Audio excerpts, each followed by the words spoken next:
प्रभु पद रत भविरत नित बंदो भक्तदार। रसिक भक्त अनंत फंदी। बोलो रसिक भक्त अनंत फंदी जी तुभ्यम नमामि मनसा स्मरामि। प्रवरा नदी के परम पवित्र तट पर संगमनेर में शाके 1666 में अनंत फंदी ने जन्म लिया। कहाँ लिया? प्रवरा नदी, संगमनेर।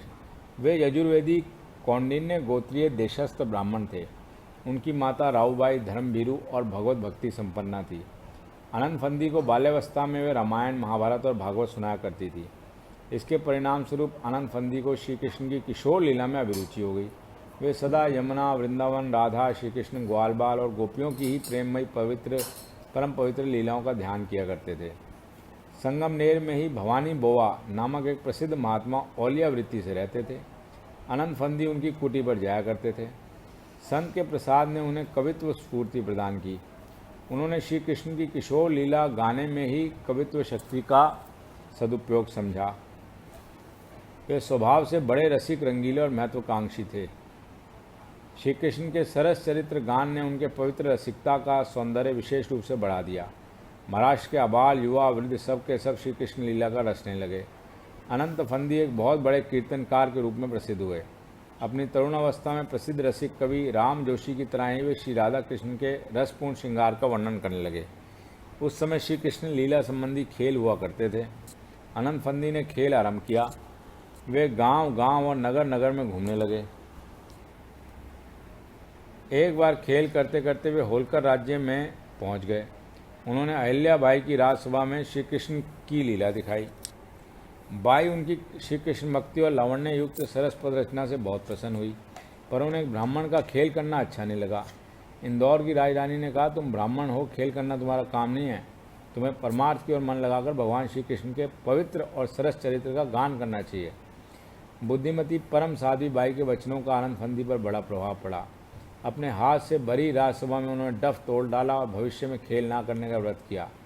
परंतु एक बार अनंत स्वामी की पुण्यतिथि पर संगमनेर की जनता ने खेल करने के लिए भक्त अनंत फंदी पर जोर डाला। अनंत फंदी ने खेल करना स्वीकार कर लिया।